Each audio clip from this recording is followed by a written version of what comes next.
Olá, tudo bem com vocês? Então, como eu tinha dito, na aula passada nós começamos a falar de reparo tecidual.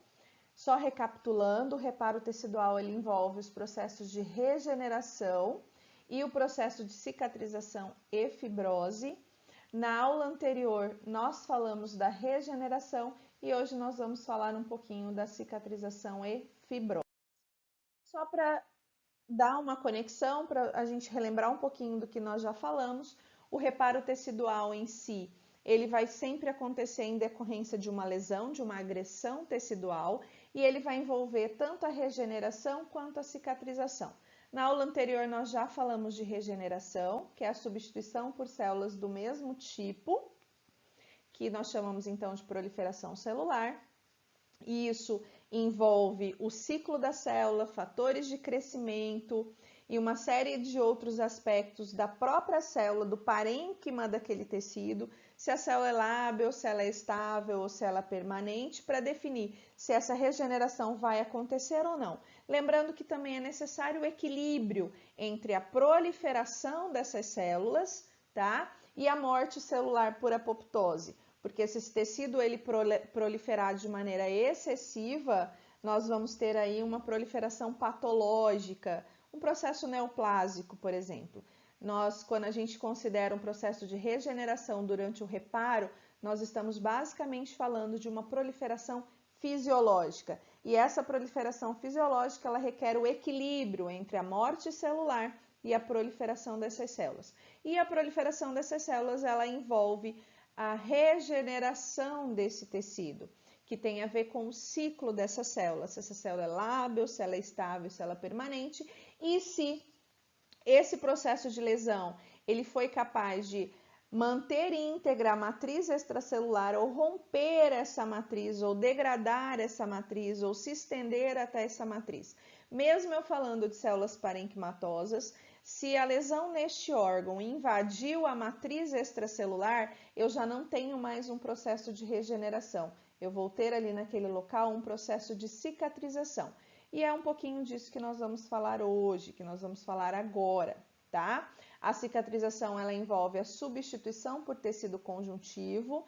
Nesse local, então, vai formar uma cicatriz que é basicamente originada e acontece a partir de um fibrosamento ou de uma fibrose nesse local. Então, a cicatrização, ela envolve, como eu acabei de dizer, um termo que nós chamamos de fibrose.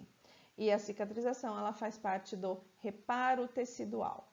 Olha aqui para essa imagem primeiro. Essa daqui é uma imagem de uma câmara cardíaca, tá? Então é aqui a luz e aqui a parede cardíaca. Tá vendo essa área esbranquiçada aqui, ó? Essa área esbranquiçada, ela tá representando uma área de fibrose. Lembra que a fibrose, eu já comentei lá atrás, ou a cicatrização envolve a deposição de um tecido conjuntivo, não vai ficar um buraco ali, mas não é mais o mesmo tecido de origem, por isso que ele fica essa área esbranquiçada. Quando eu olho na microscopia óptica, numa análise histopatológica, eu vejo isso aqui, ó. Essas células bem retinhas são as células do músculo cardíaco e esse tecido rosado aqui é essa área de fibrose, ou seja, é um tecido colágeno que é depositado ali como consequência de uma lesão, né? Lembra do infarto, do exemplo do infarto? Então, o infarto é a morte por necrose das células cardíacas por conta de uma isquemia, de uma falta de suprimento cardíaco. Nós já falamos também em causa de lesão em outras aulas. Então, faltou oxigênio, a célula morreu, a célula cardíaca, embora seja uma célula parenquimatosa. Lembra lá atrás? É uma célula permanente que não regenera, então essa célula morreu, a do lado não tem capacidade de se dividir e por isso então vai ocorrer uma substituição por tecido conjuntivo e isso eu chamo de cicatrização porque é uma área de fibrose vai ser utilizada para não deixar um buraco aqui, tá bom? Toda vez que eu pensar em cicatrização, eu estou pensando num reparo por tecido conjuntivo.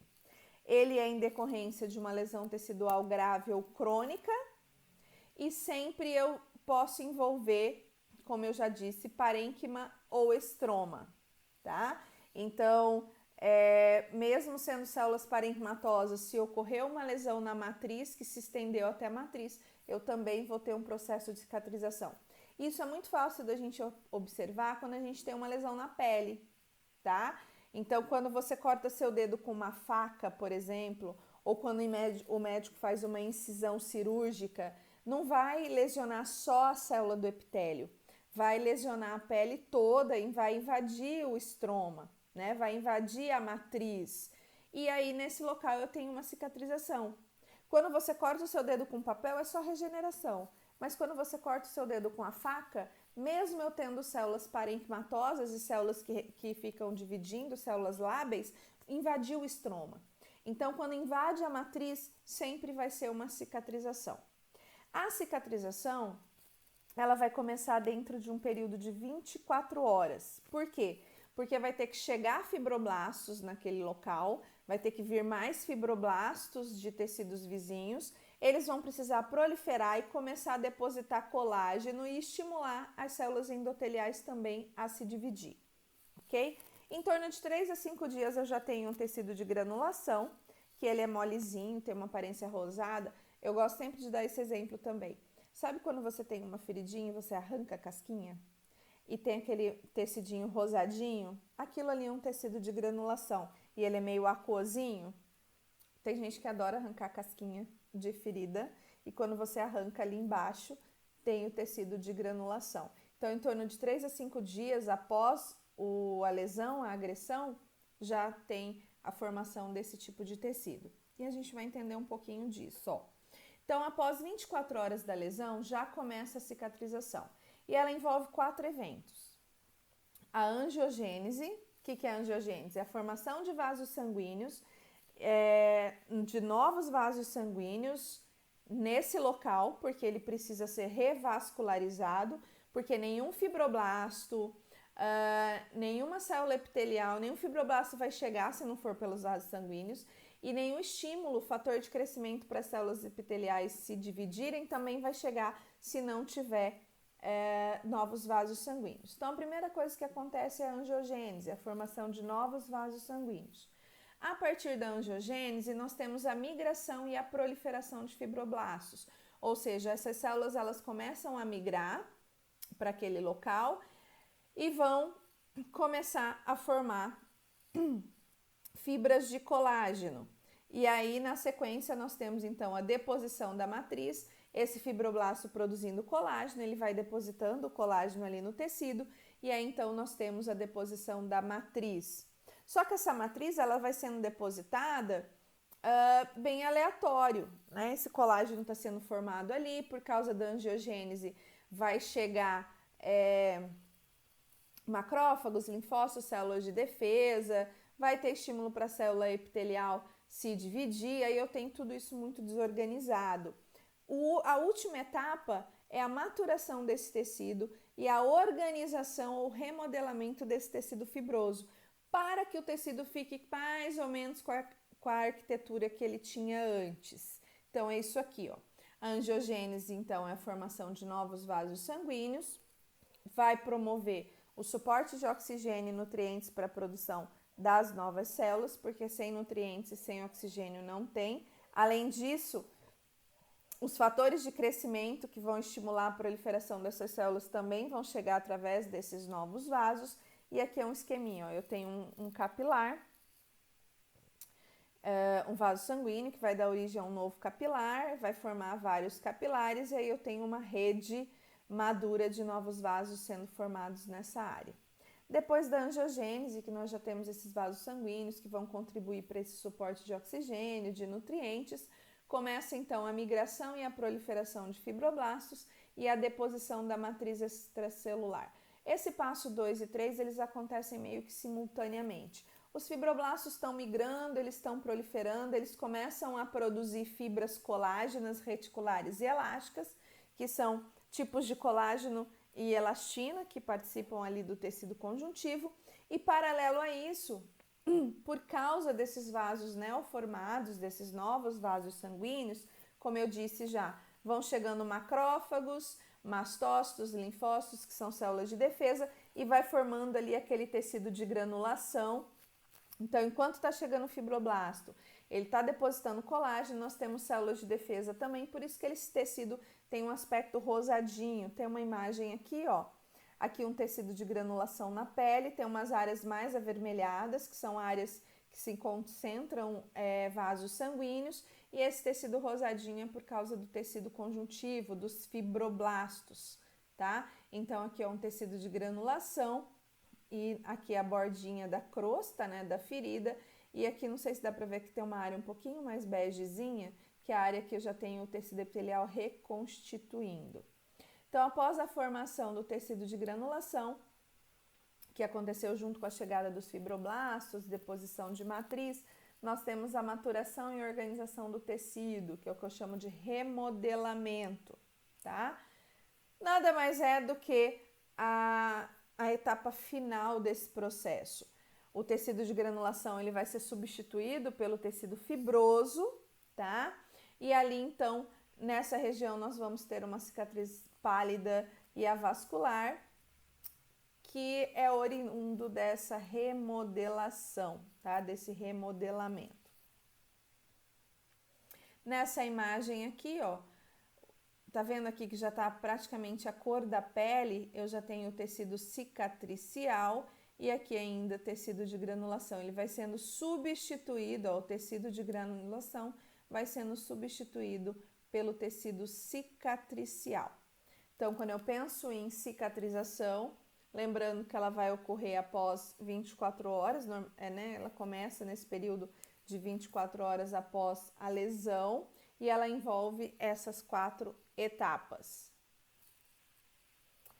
E essas cicatrizações, principalmente quando eu falo da pele, elas sempre vão ser após, né, um processo inflamatório, que é a primeira linha de defesa. Então, existe esse estágio de inflamação, porque se eu cortei com um bisturi, se eu cortei com uma faca o dedo, vai ter uma inflamação naquele local, porque é uma área exposta, é uma área aberta, é uma área de lesão. A resposta inflamatória ela é a primeira linha de defesa, então vai estimular um processo inflamatório. Essa inflamação no local estimula a angiogênese, migração, né, de fibroblastos, formação de tecido de granulação, deposição de matriz e remodelamento. E baseado nesses aspectos que nós já vimos, isso aqui é tudo que a gente viu ali atrás, tá? Baseado nesses aspectos, a natureza desse processo de cicatrização, ele pode ser caracterizado como uma cicatrização de primeira intenção e uma cicatrização de segunda intenção. Rapidamente, o que significa isso? Imaginem que você tem um corte por uma incisão cirúrgica, que é um corte reto, limpo, e que os bordos da ferida estão próximos. E eles permitem que haja uma sutura nesse local. Seja feita por ponto, seja feita por micropore, que você aproxima os bordos e coloca ali o seu micropore, enfim. Com esses bordos próximos, essa ferida sempre vai ser uma ferida limpa. Mesmo invadindo o estroma, e invadindo o estroma mesmo tendo célula epitelial, lembrando que eu tenho uma cicatrização, essa cicatrização ela vai ter um bom remodelamento e aqui na superfície vai ficar como se nada tivesse acontecido ou com um defeito bem leve, e a gente vai ver um pouquinho mais para frente sobre esses defeitos, mas ela acontece de maneira rápida. Já a cicatrização de segunda intenção, ó, é quando nós temos os bordos muito distantes, quando nesse local, além do processo inflamatório, teve também uma infecção nesse local. Esse processo de cicatrização ele demora muito e ele vai gerar marcas bem profundas. Uma escara, por exemplo, o resultado de uma queimadura, você tem sempre os bordos muito distantes, uma ferida muito aberta, com capacidade de contaminação e normalmente ela contamina e também esse processo vai demorar mais.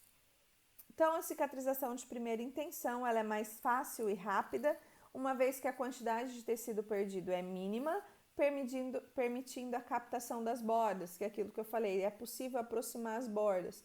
Quando você corta com a faca o seu dedo, por exemplo, você consegue, às vezes você consegue aproximar, coloca ali um microporezinho e ele vai cicatrizar. Exemplo de lesões que cicatrizam por primeira intenção: incisão cirúrgica, corte por faca e outros tipos de lesões quando as bordas estão limpas e elas podem ser aproximadas e suturadas, ok? Nesse exemplo aqui, ó, nós temos um corte até significativo, mas é um corte limpo. Ocorreu a sutura desse local, tá? Então, como ocorreu a sutura, vai evoluir para um processo de cicatrização de primeira intenção. Como eu disse aqui em cima, fica praticamente imperceptível ou com alguma marca bem sutil. E aqui na parte de baixo, mesmo tendo remodelamento, fica ali uma marquinha, mas nada que vá prejudicar o tecido, tá bom? Na 0 hora, né? Essa incisão ela é preenchida por colágeno. De 3 a 24 horas, os neutrófilos vão se infiltrando naquele coágulo. Lembra que sempre vai começar por um processo de inflamação, então aqui a gente está falando de inflamação, ó. Lembra que os neutrófilos são as primeiras células a chegar. Por que coágulo? Porque o sangue vai coagular, né? Lembra quando você corta, logo, ou você aperta um pouquinho, logo esse sangue coagula, forma um coágulozinho que vai ser a crosta, vai ser aquela casquinha depois. Eu tô até com uma aqui, ó, não sei se dá pra vocês verem. Eu cortei no guarda-roupa e aí tá com a crostazinha. Primeiro forma esse coágulo, que vai ser a crosta, tá? Vai formar a crosta depois. E embaixo nós temos ali, ó, os neutrófilos chegando, depois eles estimulam o macrófago vai se infiltrando, vai depositando, estimulando o tecido conjuntivo. Depois de 3 dias, esses neutrófilos e esses macrófagos, né? Esses neutrófilos são totalmente substituídos por macrófagos e já começa a aparecer o tecido de granulação. Se você observar aqui, ó, nós já temos células aqui da matriz se dividindo por fibrose e aqui um tecidinho de granulação. 5 dias, esse espaço da incisão é totalmente preenchido por esse tecido de granulação. A neovascularização atinge seu ponto máximo e a resposta inflamatória aguda começa a ceder, ou seja, ela começa a dividir porque esse tecido ali já está sendo reconstituído. Na segunda semana, esse colágeno ele vai sendo continuamente depositado, os fibroblastos vão proliferando, lembra do estágio de deposição de matriz e depois ocorre o remodelamento, tá? A cicatriz é feita de tecido conjuntivo, recobre a epiderme, divide, né? Ali embaixo eu tenho o tecido conjuntivo e aqui em cima eu tenho a epiderme reconstituída, porque aqui eu tô falando de células lábeis, né? E aqui eu tô falando de matriz. Esse é o processo que envolve, então, a cicatrização de primeira intenção. Lembrando que é uma cicatrização rápida, de um tecido limpo, no qual os bordos, eles são bem próximos. Normalmente, corte por faca, batida no guarda-roupa, incisão cirúrgica. Já quando eu tenho uma perda mais excessiva de tecido, os bordos são totalmente distantes um do outro e isso vai permitir uma área exposta por muito tempo. A inflamação desse local ela não dá conta rapidamente, então começa a contaminar. O processo de cicatrização ele é mais complexo. A formação desse tecido de granulação, obviamente, ele tem que ser muito mais abundante e elas costumam ser bem mais demoradas. Exemplo, feridas intactas mantidas, feridas infectadas mantidas abertas, que é aquilo que eu falei, ela fica tanto tempo aberta que contamina uma escara, por exemplo. E exemplo de cicatrização de queimaduras, que os bordos ficam muito distantes, você não consegue dar ponto, você não consegue suturar numa área de queimadura, tá bom?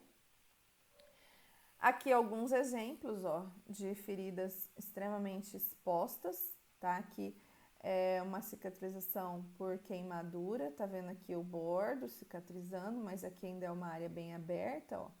E aqui a evolução dessa cicatrização. Como eu tô falando de uma cicatrização que envolve queimadura, é muito comum a gente observar contratura ou contração da ferida, mas no final da aula a gente vai falar sobre esses eventos que podem acontecer. Como eu estou falando aqui de uma cicatrização de segunda intenção ou secundária envolvendo queimadura, ela também pode promover um aspecto ruim dessa cicatrização, vamos assim dizer, que é a contratura dessa ferida. Então, nas primeiras 24 horas, tá vendo aqui o bordo bem afastado, né? Aqui o coágulozinho. Nós temos, então, neutrófilos e fibrinas nessas primeiras 24 horas. De 3 a 7 dias, nós temos uma angiogênese intensa e o início de uma reptilização, tá? E com semanas, pode acontecer, então, a presença de miofibroblastos, reconstituição desse colágeno e a contração da ferida. Lembrando que esse exemplo aqui é um exemplo de queimadura, tá? Cicatrização de segunda intenção por queimadura. Isso tudo que eu tô falando, que envolve a contração da ferida, existem vários fatores que vão influenciar essa cicatrização, tá? Como eu disse, no caso de queimadura, por conta dessa área muito extensa e desse processo de remodelamento de segunda intenção, vai gerar uma contratura. Mas existem outros fatores sistêmicos que vão influenciar todo esse processo de cicatrização. Lembra que eu comentei da escara? As escaras são aquelas feridas que normalmente aparecem em indivíduos acamados por conta do atrito da pele com aquela superfície, né, por longos períodos. No indivíduo que é diabético, por exemplo, que a circulação, a nutrição desse tecido ela é comprometida, demora muito mais, então vai sempre evoluir para uma cicatrização de segunda intenção. Aqui então nós temos alguns fatores sistêmicos que influenciam a cicatrização e aqui alguns fatores locais. Sistêmicos nós podemos citar a nutrição, deficiência de vitamina C, de zinco e de muitos nutrientes, tá? O estado metabólico do indivíduo, que envolve um dos exemplos, né? Quando a gente pensa em metabolismo, a gente sempre pensa em obesidade, em diabetes, hipertensão, tá? Então aqui um exemplo é o diabetes mellitus. O estado circulatório envolve a deficiência de suprimento sanguíneo, ou seja, quadros de hipóxia, né, ao longo de todo o nosso organismo em regiões muito específicas. Fatores sistêmicos também nós podemos citar a ação de hormônios, por exemplo, os glicocorticoides, eles têm um efeito anti-inflamatório e por conta disso eles inibem a síntese de colágeno e como nós vimos, no processo de cicatrização envolve a deposição de matriz, né? Esses fibroblastos produzindo colágeno para depositar essa matriz, depois remodelar essa matriz e aí a gente tem o processo de cicatrização acontecendo. Nós temos ainda como fatores sistêmicos os agentes quimioterápicos e a radiação. Então, quimioterapia e radioterapia, eles vão influenciar na proliferação de fibroblasto. Por exemplo, a radioterapia, ela vai reduzir a proliferação desses fibroblastos de células endoteliais e, além disso, a radiação ela pode causar vermelhidões na pele, descamação eritema, né, que é um vermelhidão, e descamação também na pele, e isso influencia o processo de cicatrização. Como fatores locais, nós podemos citar infecção.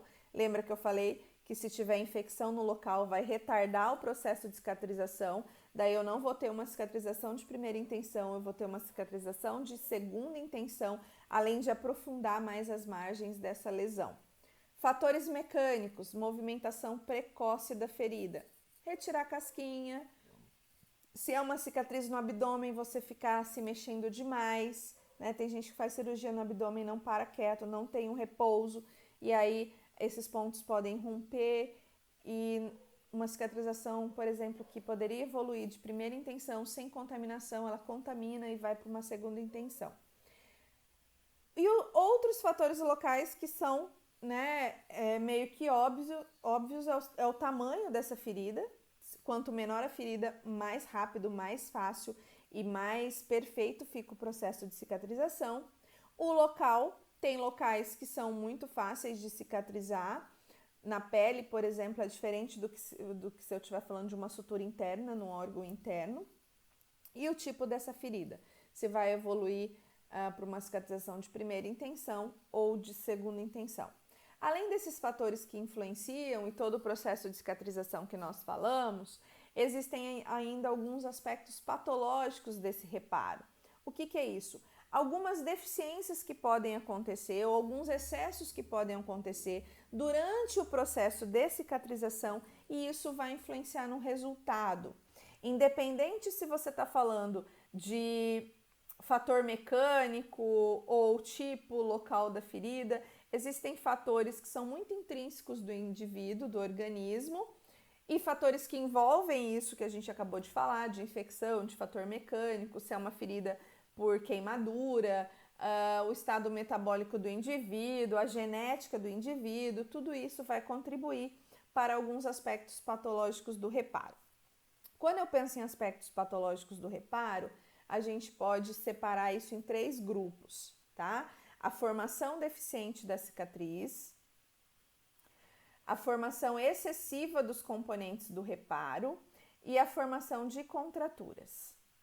Quando eu penso em formação deficiente da cicatriz, eu estou pensando em um processo de cicatrização que não evoluiu como ele deveria.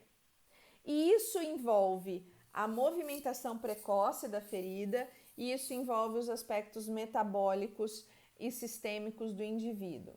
Por exemplo, como eu falei anteriormente da cirurgia de abdômen. Quando o indivíduo faz uma cirurgia de abdômen e ele se movimenta muito, pode ter uma deiscência da ferida, ou seja, ela abre, ou então a ruptura desse processo.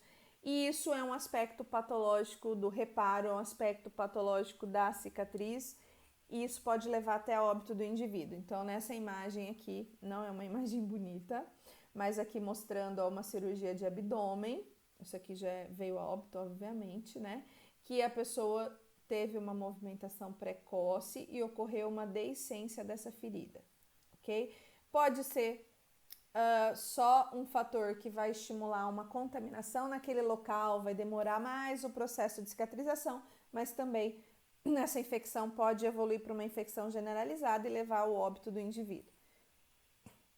Pensando na deficiência da cicatriz, a gente pode citar os processos de ulceração, ou seja, abre feridas muito grandes. Isso é muito comum nos membros inferiores, sobretudo em indivíduos diabéticos, tá? Então, aqui mostrando um pé diabético, tá? De um indivíduo diabético com a presença dessas úlceras aqui.